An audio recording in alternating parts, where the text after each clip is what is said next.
a work in process for us. But good afternoon. I appreciate you joining us today for Ask the Expert. I'm Steve Renee and Jason McClellan. I'm Steve Is Schilling, now joining.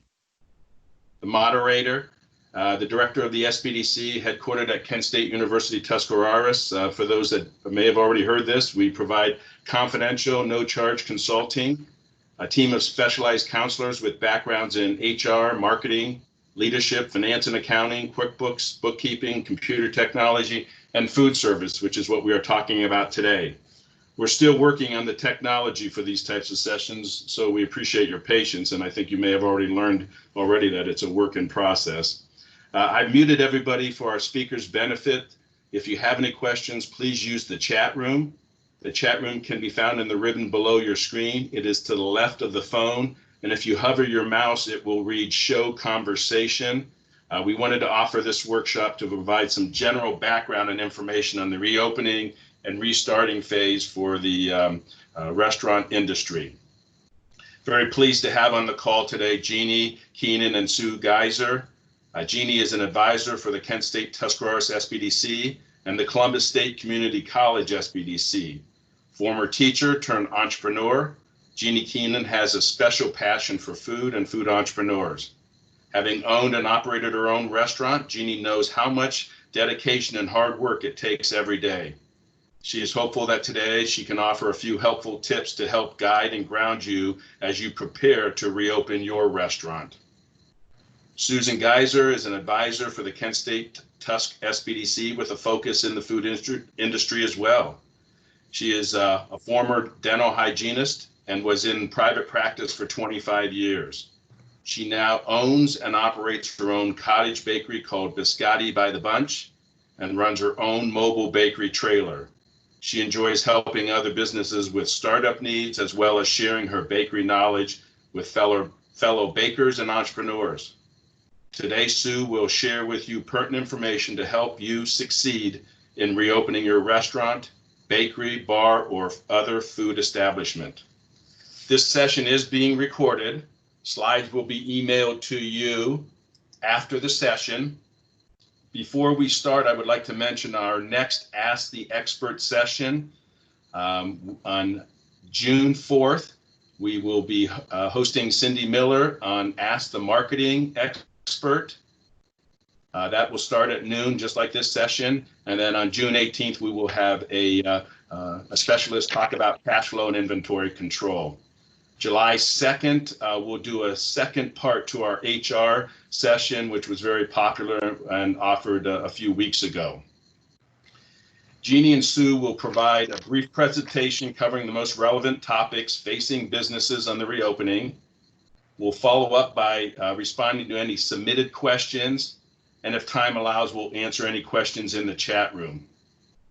Jeannie and Sue through the SBDC is available for direct assistance. So if you have specific questions that did not get answered or you need additional help, please feel free to reach out to me. My contact information should be on that slide in front of you. And I'm happy to direct you and provide additional assistance as we move down this path. I'm also looking for suggestions or recommendations on other topics or programs that would be relevant. So feel free to reach out to me with those ideas as well. If any of our other consultants can be helpful to you, feel free to connect with me. Our assistance is again confidential and at no charge. As we have stated in the past, and full disclosure, today's presentation is informational purposes only. This is a very fluid and ever-changing subject. So we reserve the right to provide updated information as it comes available to us. At this time, I would like to turn it over to Jeannie and Sue. Hi, everybody. We just wanted to say welcome here today. And I'm Sue Geiser, and I hope you'll get well informed and with your reopening and starting your bars and restaurants. Jeannie? Hi, I'm Jeannie Keenan, and I thank you also for joining us today. We had originally planned to offer this webinar much later in the month, until Governor DeWine announced the opening of bar or outside dining on May 15th and inside dining on May 21st. And we thought, oh, we need to get this information out to our clients much sooner. So we did a pivot and put together information, and we decided to focus on the safety, the sanitation, and the social distancing. We had originally wanted to include cash flow forecasting and a little bit of marketing, but we decided at this particular time the focus should be on the safety, sanitation, and social distancing. And as you heard from Steve, marketing will be taken care of with Cindy's presentation, and then we'll do another HR later. So thank you for your understanding about that. Sue? Okay, we're going to begin our presentation with this slide, safety, social distance, and sanitation. Now more than ever, before customers and employees want to know that you care about safety, sanitation, and social distancing. Using the Responsible Restart Ohio guidelines, we're going to run through a couple checklists of what you will be doing to reopen. Although restaurants and bars have been begun outdoor dining, I think on the 15th already, indoor dining starts tomorrow. So it's really important that you have all your ducks in a row. Are you absolutely ready? If you're not ready, you shouldn't open. I know a brewery here in town is not opening till June 3rd, I think they said. So if you're not ready, you don't have to open. If you can't implement these guidelines, then you certainly need to delay it. And only if you can provide safety, sanitation, and the social distancing will you be the superhero to your employees and customers. Next slide, please. So what we're going to cover in this PowerPoint, it's going to be emailed to you. And then there will be at the end resources and websites for you to refer to. So today we're going to address your space, employees, operations, customers, suppliers, marketing, the decision tree, which is 3 key questions, resources, and then at the end we'll have questions and answers. And right now is the time, if you're not ready, to just stop, regroup, take a deep breath for sure, clear your head, make a plan before you can move forward. There's going to be lots to cover here, and we're going to move through the slides rather quickly. So next slide, please.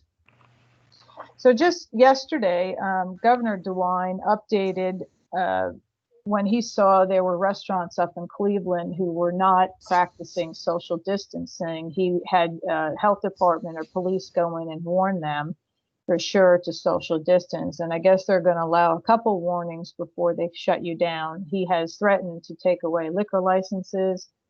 I'm not sure how that would work out. But so now we have new revisions. And these 3 principles on this slide are from ohio.gov. And you want to protect everyone around you by wearing masks. You want to help control the spread of the virus, certainly.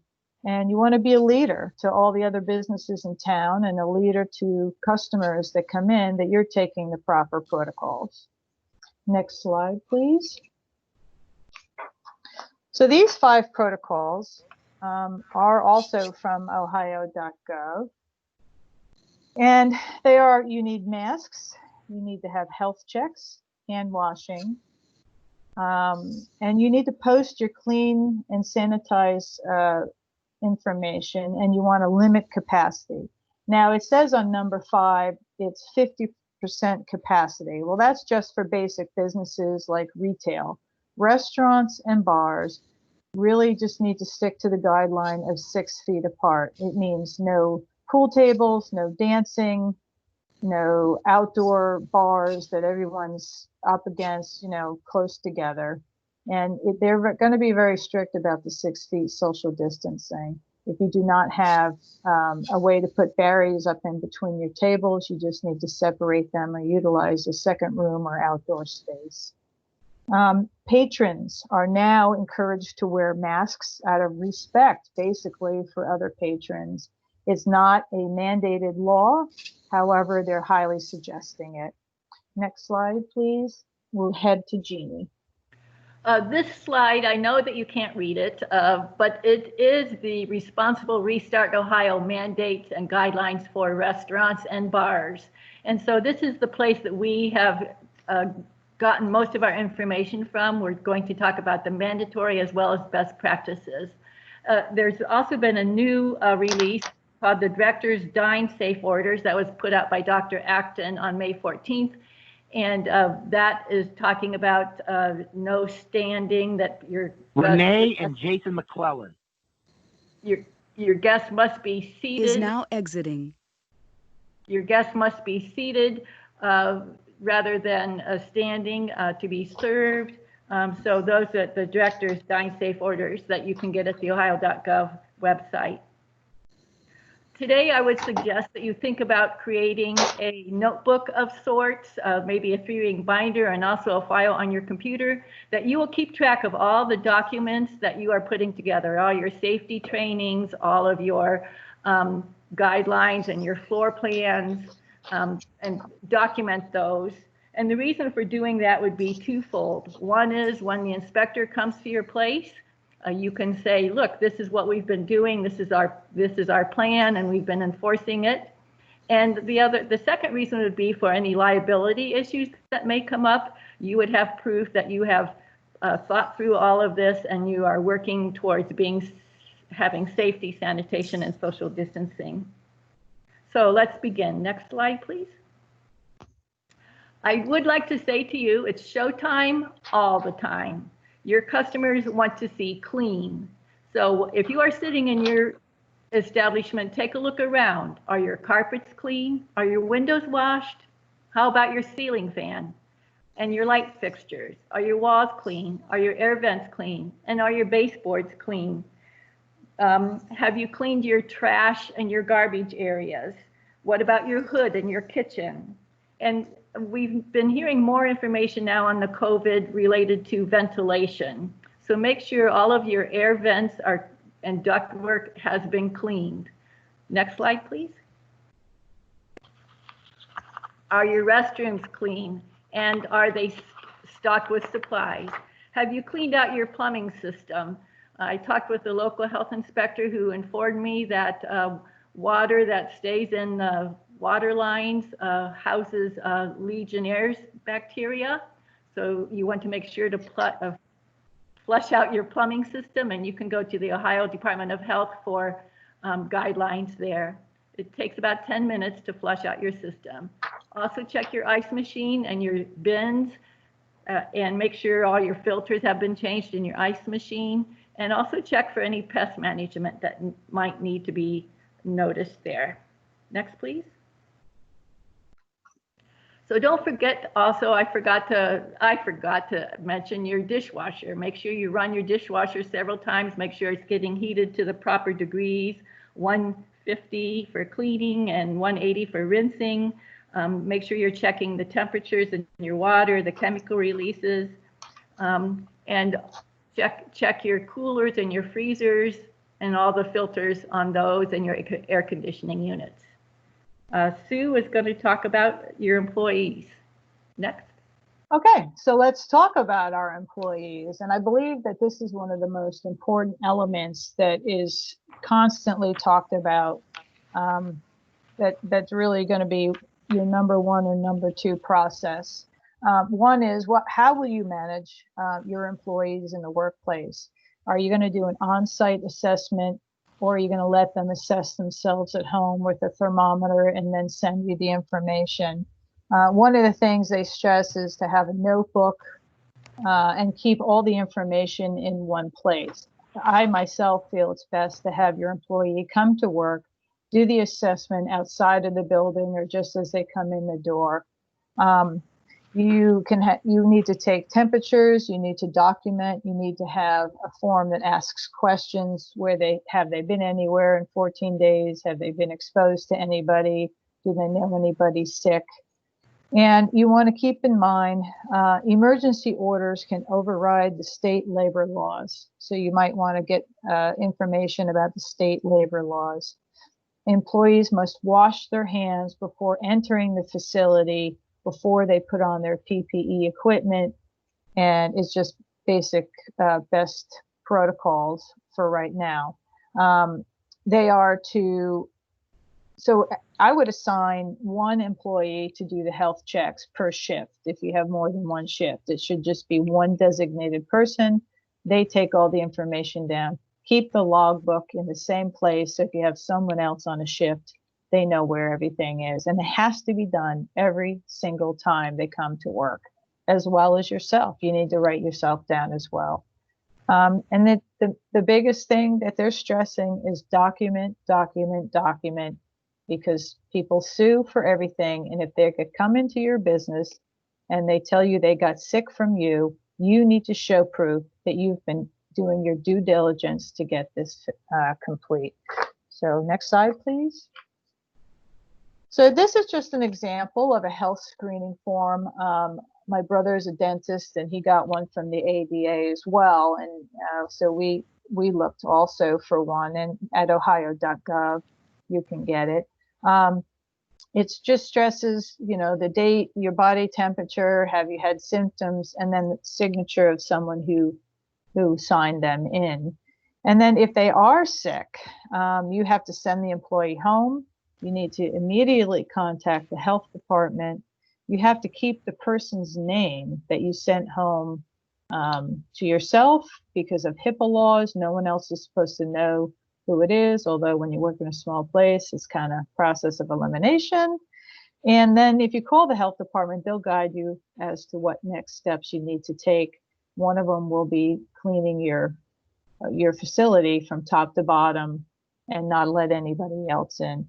And then you need to tell each worker who's been exposed. And then the health department is also going to ask you, you know, who else in your restaurant was there. So it's a huge process. It is a big setback. So make sure you do your due diligence. Next slide, please. This is just an example of a printable that ohio.gov has, and you can also get it at your local health department. It has 3 guidelines that are put out by Ohio. You want to report your employee. It's the same as the last slide. Basically, call your health department and shut down and clean everything that's possible.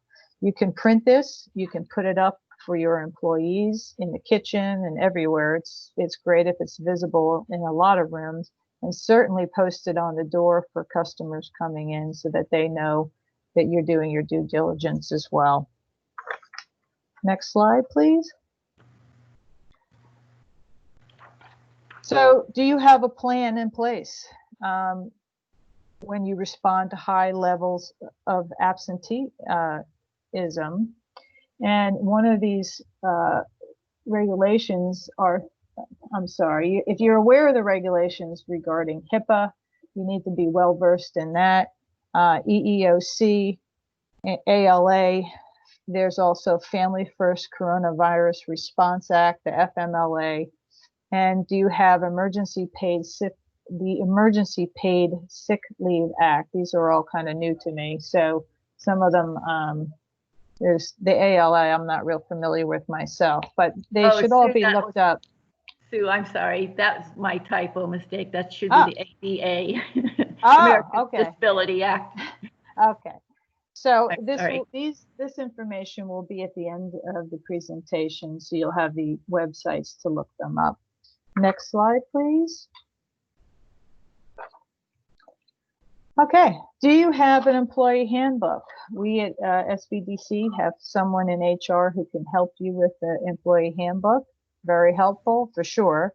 You need to review the policies, the health policies, and the health benefits if you provide them for your workers. And employees want to know that you care about them. So having lots of discussions with them about their health is very important. And if they are homesick, check on them to make sure they're okay. Just don't call and say, hey, when are you coming back to work? But make sure they know you really care, because it's important to them. If they do call in sick, assume that they are sick. Don't just assume they're just out playing golf. If you are not paying for sick leave, Make sure they know that they have job security. That's something that, can you go back to work? Because a lot of places you can't because they're running on a skeleton crew. And if you aren't paying them for sick leave, just make sure they know about your job security.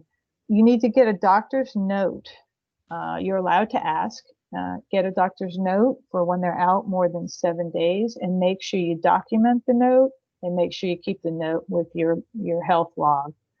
You need to review the HIPAA and the Family Medical Leave Act to protect yourself, and perhaps consult a lawyer on that. Next slide, please. This is just a graph shows who's working, what hours, what shift, and it's very helpful for COVID tracking. Should anything ever come up, you'll know which employees were on that particular shift if something should happen. And now I'll turn it over to Jeannie. Next slide, please. Thanks, Sue. Most of these hygiene, managing employee hygiene tips are probably nothing new. As a restaurant owner, you have been doing these things all along, but it's just a reminder. And the important part of this now with COVID is that you have a checklist of practices published and posted in your establishment and in your handbooks. And check your sinks to make sure they are functional, they're fully stocked with paper towels, soap, and reminder signs. Have you washed your hands? And make sure that there's also paper towels in a trash bin near the bathroom door so that the door could be opened and closed without touching the handles directly. The other thing is, again, you need to have someone on your staff who is assigned to be responsible for checking these things to make sure they're happening. Next slide, please. Make sure that you have hand sanitizers available throughout your building, throughout the front of the house and the back of the house, a minimum of 60% alcohol. I'm suggesting, although I know it's a little more expensive, to make sure that your sanitizers are, for example, like this picture, on a stand. I've seen examples of sanitizer bottles that are just placed on the tables throughout the establishment, and my guess is that those probably disappear as quickly as they appear. So if you have something that's either to the wall or on a stand that you can move around, your expenses would probably be a little less. Also, make sure that your employees are wearing masks. That's a mandated Ohio guideline. And if your employee cannot wear a mask for certain reasons, which there are legitimate reasons for not wearing a mask, make sure that you document again. I don't think we can stress that too much. And also, again, another checklist for your employee sanitation routine. Next, please. This is a guideline about using hand sanitizer. I found it kind of interesting because I really didn't realize that there is actually a way to use the sanitizer on your hands, rubbing your palms together, putting your fingertips, rubbing your fingertips, rubbing the back of the hands, and drying your hands. I just found that kind of interesting. And again, something like that should be posted throughout your restaurant. Next slide. Oh, thank you. Taking care of masks, Sue, that's up to you. Yes, it is. Okay.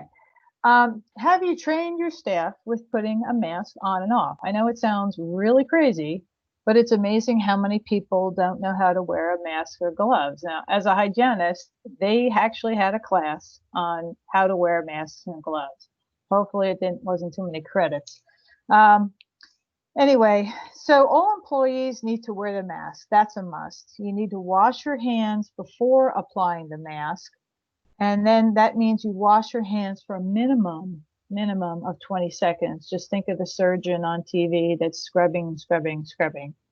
And that's a mandatory thing. You won't get the germs off unless you scrub for 20 seconds for sure. Use the ear loops to apply the mask, and it must cover the nose, mouth, chin. And the top of the nose must be pinched onto your face. Most people just walk around with it kind of halfway on their face. It's not going to do anything if it's not on properly.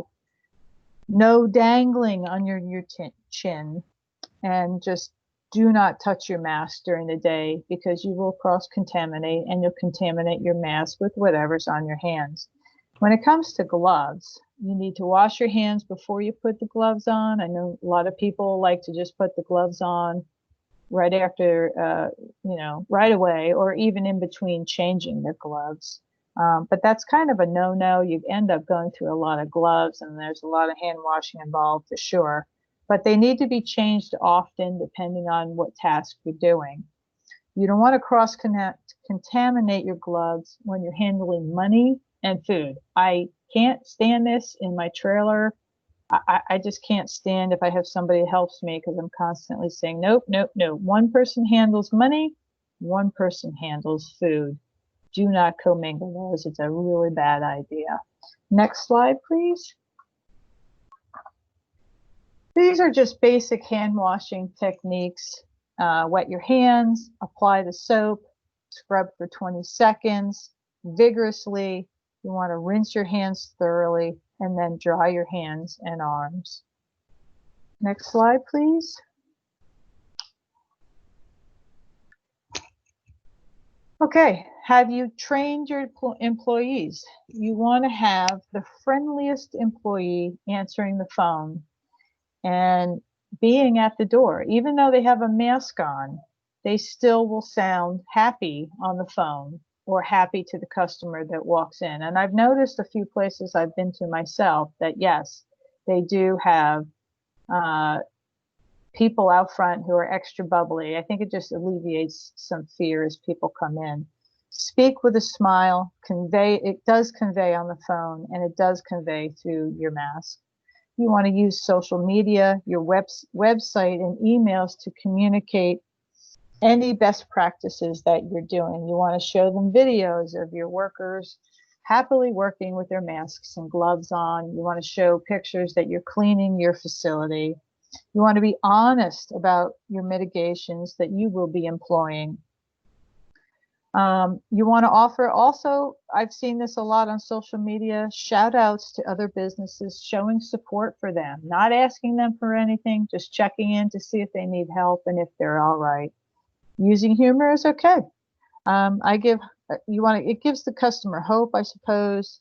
You want to thank them for sure. Let them know that they're not alone, that we're all in this together. And when you do posts, for sure, don't always sell something. Just say, hey, customers, how are you doing today? We appreciate your business. We appreciate you clicking on our website and our social media posts. You want to keep your customers and employees very informed with very honest information. Next slide, please. Well, this goes back to documenting. And do you have your Serve Safe up to date? You can get on that online. We have the resources at the end of the webinar. Make sure you're up to date, and everyone in your building is up to date on the Serve Safe guidelines.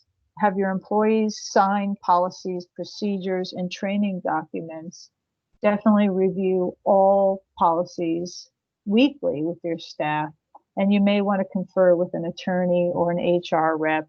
And certainly the Small Business Development Center is always here to help anybody with any questions or refer you over to other experts that we have in our facility. Okay, Jean, next slide, please. Thank you, Sue. That was a lot of good, helpful information. This is something called the Ohio Restaurant Promise, and you can go to the ORA.org, OhioRestaurant.org website, which if there was any place that you would want to keep going to, I would recommend the ORA.org website. It is updated daily, has tons and tons of information, and I find everything, whenever I have a question, I go there a lot and it gets answered. But this Ohio Restaurant Promise applies to both the owner and the customer. And it says what what the owner is going to do for you, the customer, and then what you as the customer are going to be doing. So the owner is pledging to offer safe, sanitary, and social distancing practices, and the owner is saying, or the customer is saying that they will comply and be compliant. And when we talk about compliant, it brings me to something I'd forgotten to say earlier about assessing or having someone assigned as a COVID bouncer, is what I call it. Who is going to be walking around your establishment to make sure that everyone is being compliant? Someone has to be assigned that task.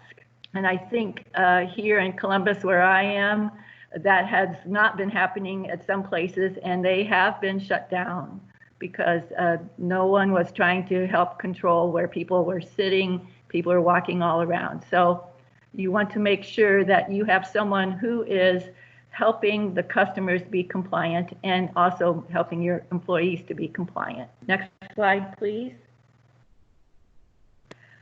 Also taking care of your operations. Don't forget about engaging your health inspector. Your health inspector is not your foe, but your friend. In fact, I've had many conversations just lately with several health inspectors, email and on the phone, and they want to be there to be helpful to you, not to putting citations on you, but you need to show that you're doing something also. Next slide, please. And again, you hear this over and over about making sure everyone is washing their hands on a regular basis. You might want to consider having specific job duties for specific people, no crossovers of duties. I know that at one time we always talked about cross-training our employees so the dishwasher could come over and make a sandwich if that was needed, but not now. We don't want to do that. Everybody does their own job and no other job. And making sure that all your used dishes and utensils are handled with gloves and they're being washed properly. If you are choosing to not have disposable or plastics, and that's another question too, you are not required to have plastics, silverware, or disposable paper plates. That could be a good idea, but it can also be expensive. So if you're using regular plates and dishes, napkins, silverware, make sure it's getting handled properly and washed properly. Next slide, please. Our high-touch areas being cleaned and disinfected at least every 2 hours. And this is good for your customers to see that you have an assigned person who goes around cleaning. This will make your customers feel very safe and comfortable there. And again, about the no-touch sanitizer dispensers all throughout your establishment. Next slide, please. Sue, you get the bathroom.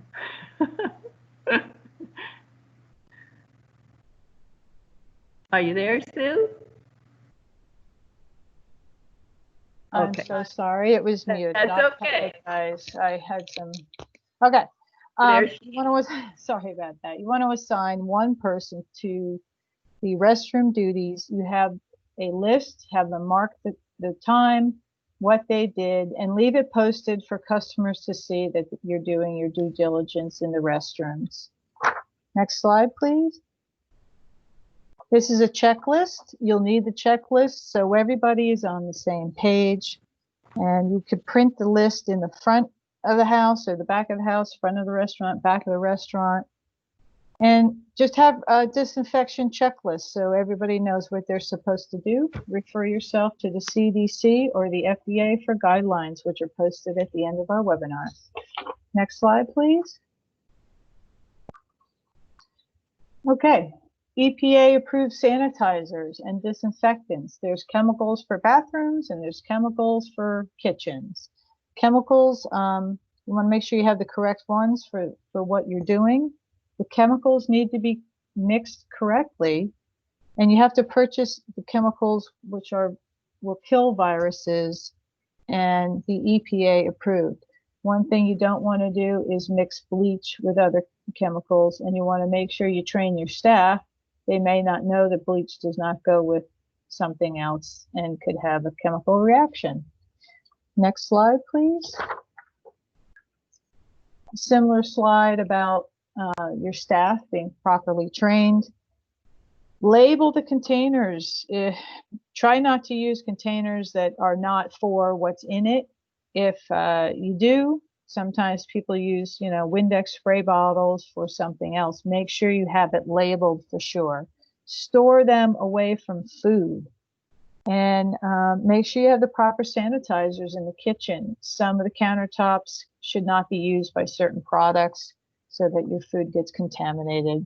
And then definitely be mindful of using bleach products. And now we'll head back to Jeannie. Next slide, please. Thank you, Sue. The chemicals made me think about having MSDS sheets. I've not seen that anywhere. Yeah, I haven't either. And I would think that your supplier should supply the MSDS sheets as well. Yeah, we had those in the dental office, and you had to keep them in your OSHA book for sure. Yes. Material safety data sheet. Good point. Yeah, I was wondering about that. So taking care of your customers, let's talk about that at the front of the house. The current mandate is group sizes limited to 10. So you could have 10 people sitting at a table, but it must then be 6 feet away from another table. All of your customers must be seated. There can be no standing around. Tables, again, are 6 feet apart, or if they can't be 6 feet apart, then you have a barrier. And the barrier has 3 qualities to it. It must be easily cleaned, it must be non-absorbent, and it must be smooth. So for example, someone was talking about putting curtains between the booths or between the tables. No, a curtain will not work because that has absorbent material. However, I did see someone use shower curtains that were clear. Yes. So I think that would count as cleanable, non-absorbent, and smooth. Look at this picture. Notice there's nothing on the tables. All the condiments have been removed. In fact, they're also controlling where people sit by the signage on the tables. And this is something you need to think about. How are you going to manage the seating indoors and even outdoors? Are you going to have signage? Will you be removing some tables? Will you use a host or hostess? Maybe you'll be taking reservation only, or maybe you still just want to do your carry out and not have indoor dining just yet, which is also fine. Next slide. Again, you need to have a COVID compliant floor plan. It must be written down and posted. It doesn't necessarily need to have like the squares and the chairs on it, but showing that their tables are 6 feet apart and showing a table with a party size of 10, but it must be posted and planned. Next slide, please. Okay, there we go. This is a slide showing some social distancing things on the floor with tape. It's not something that I really recommend because you have clients that are standing up and walking around, and especially if you have a buffet. My personal opinion is buffets and salad bars should not be around, but they are allowed. And so they have to be served by your server, not by the guest. And also no self-service stations, like including beverage stations. And again, how are you going to manage those things? Are you going to have floor markings or signage, or will your servers be coming around and just talking to you and letting you know what the expectations are?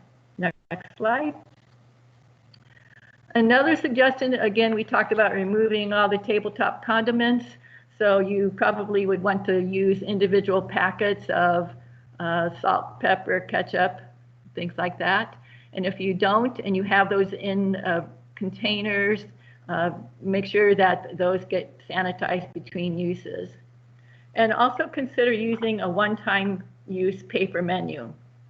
And speaking of that, and I think we'll talk about it later, is working on your menu. You should have a simple menu with just a few items, because you want your customers to make a quick decision and eat and leave. You don't really want them hanging around because you want to get as many customers in as you can. And also time is also a consideration in terms of COVID infections. the amount of time you spend around people is also a consideration. On your menu, it could be used as a take-home menu, and people could then call you later for takeout. So make sure your restaurant's name and address and phone number is on that menu. Next slide.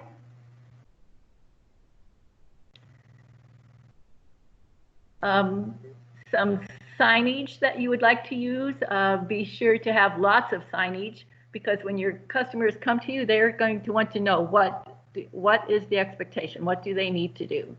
And you could have signs with arrows, signs remembering or reminding people about 6 feet distances, or even educational signs that you can find on the CDC websites. Next slide, please. So, Okay, yes. Signs, definitely a great way to communicate to your customers. And it does alleviate fear if they have something to read. A lot of times they're standing online outside. Great opportunity to have them read some signs of what you expect on the inside of the restaurant or your bar. And also to just give them information about who's allowed in the store.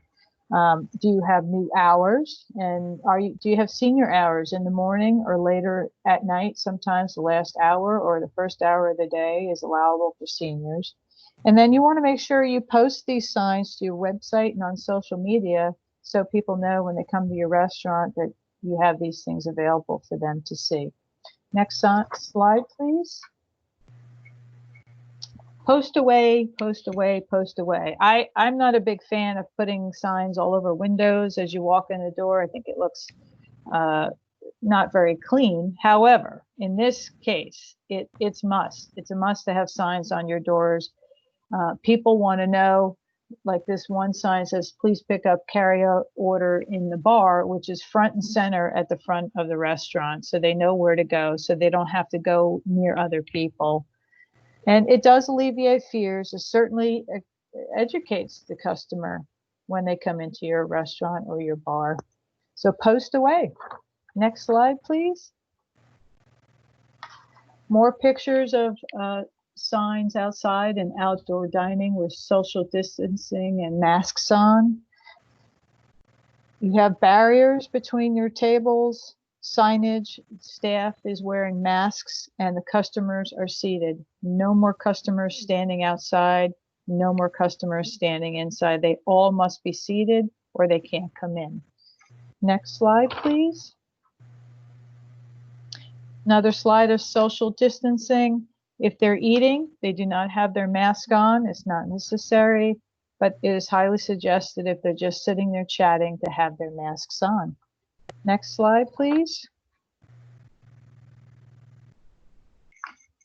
So Ohio Dine Safe Orders has issued on May 14th that customers should wear their masks and cover their face and use it as best practices and out of respect for other customers. It's not mandated, but it's highly recommended. Certainly, I went to Menards the other day, and they are asking everyone that comes in to put a mask on.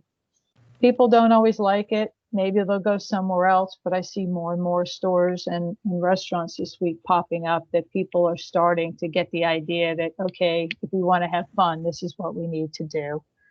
So just, one of the things I've heard over and over is just be respectful of the other shoppers and your other patrons.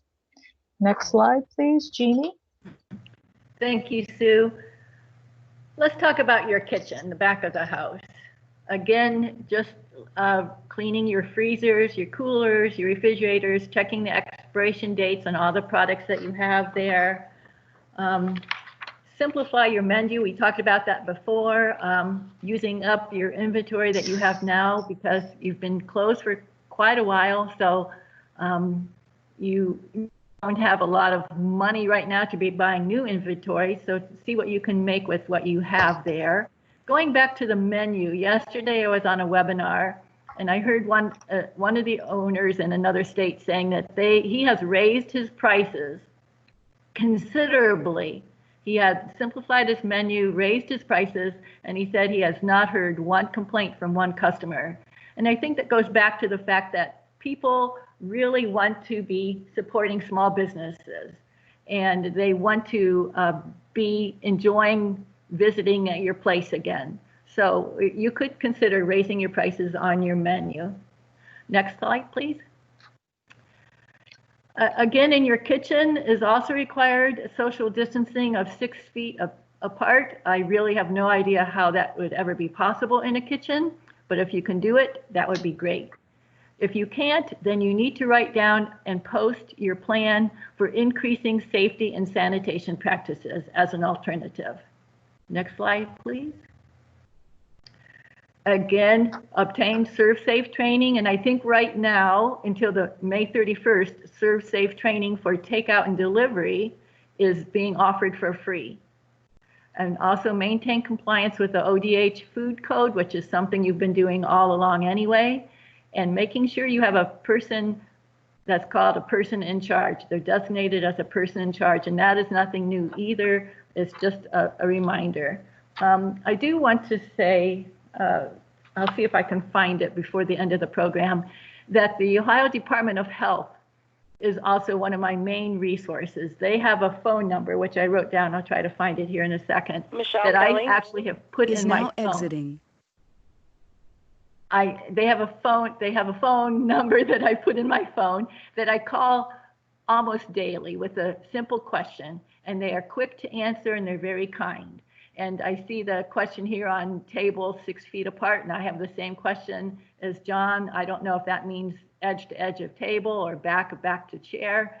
And so the Ohio Department of Health probably would be able to clarify that for us, because I don't know that answer, but that would be a good resource to go there. Next slide. Sue, takeout and delivery. Okay, thank you. So are you offering takeout and delivery? A lot of restaurants and bars have really stepped up and thought on their feet. One in town in particular, like the next day, he had his garage door on his facility open, a table, takeout pizza, boom, done. It was instant, and he really did a great job. There really are no changes for holding times and protocols for food pickup. You should be going with the health codes on that anyway, but food should be held at 135 degrees or 41 and below for cold products. And there's different ways you can offer takeout: tent, through a window, door, porch. Myself, I have a driveway that swings around, and I leave product on the bench, and they put the money in the little drawer next to it. So you have to be a little bit imaginative. And, do you offer free delivery? And do you offer, the takeout that's easy access with no commingling with other customers? Next slide, please.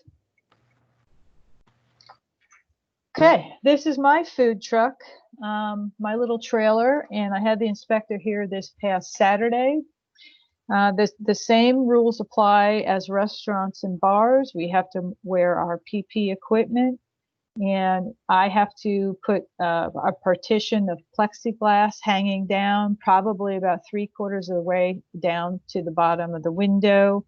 You need to mark 6 feet back in front of your trailer. I'm going to put mine to one side, so there's only one person at a time up at the window. And then they will go past the window and walk the other direction from one end to the other. And that's pretty much all you have to do. It's all the same as restaurant and bars. You need to clean the surfaces a lot. My biggest issue is, what do I do with my phone and people signing for their credit card purchases? And I believe I'm just going to put a plastic baggie over the phone. They can still do their signatures. It's clean. I'll pull the baggie off, put a new baggie on. You wear gloves. You have 2 people, so there's only one person handling food, and we're one person handling money and the charges on your phone. Cash, same thing. You can't really clean the cash, so they're just going to have to roll with that one, I suspect. Now we'll go back to Jeannie. Next slide, please. Thanks, Sue. That was great information. You are the perfect person to tell us about that. We're running a little late, so I'm going to move a little quickly here. Talking to your supplier is also a very important part of all of this. Make sure your supplier can fulfill your orders and deliver. And will they be able to, would they agree to defer a payment or reduce your minimum size order? And are there any supply chain issues? Like right now there are, so make sure you talk to your supplier ahead of time on what you need and if it's going to be available, because that affects your menu. And will your supplier provide PPE supplies? I've noticed that a lot of those supplies are now being restricted on how much you can order at one time. So double check that. And also, do you have a secondary vendor or secondary supplier on hand that you can also contact if you need to? Next slide. I like this picture because it shows a delivery person here wearing a mask, wearing gloves and a safety vest, and has a list. So obviously this supplier must have some sort of safety policies in place and they're practicing those. So think about how are you going to accept deliveries into your environment? Are you going to ask for some kind of contactless delivery? And how are you going to sanitize what is coming into your environment? And if you could talk to your supplier and ask them for a copy of their COVID sanitation plan as well and put that into your policy and procedure handbook. Next slide, please. Sue. Yes. Okay, we're nearing the end, but we still find this information is invaluable. So we're just going to have a really brief discussion on marketing. Your goal is to build trust. Tell everybody about your safety practices. You want to advertise on your website, social media, post daily. If you need help, you certainly can contact the SBDC. We are happy to assist. Are you offering discounts? You want to share your pictures. You want to share your pictures of your staff in their masks cleaning. And you want to communicate regularly as much as you can and reach out to customers and other businesses to see if they're doing okay. Next slide, please. Similar thing. Post videos of people cleaning and smiling. That really hits home with a lot of people to alleviate fears. And offer buy one get one free gift cards and other special promotions. I see a lot of people doing games with their social media and different ways to engage your customer. Next slide, and Jeannie, you're next, please. Thanks, Sue. Before I start this, I did find the phone number for the Ohio Department of Health, ODH, and it's 833-427-5634, 833-427-5634. And they're available 7 days a week. I think it's from 8 in the morning till 9 at night or something like that, but very helpful. Finally, you do not need to be opening your restaurant if you are not ready. In fact, you could use that to your advantage. Make sure you're posting on your Facebook or your website page that you are still working on creating a safe and sanitary environment for your staff and your customers, and you'll be ready at a later date. And this is just a decision tree to help you decide if you are ready to open.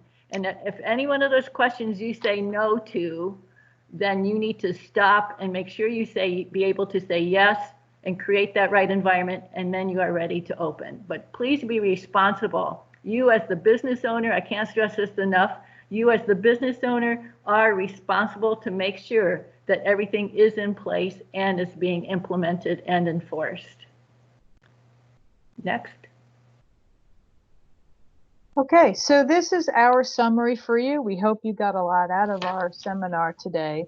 You want to keep safety, sanitation, and social distancing your top priority. It is showtime all the time. Everybody that walks into your door is going to be watching everything you do. The only way they're going to come back is they know they feel safe. You want to show your customers and staff that you care more than ever before.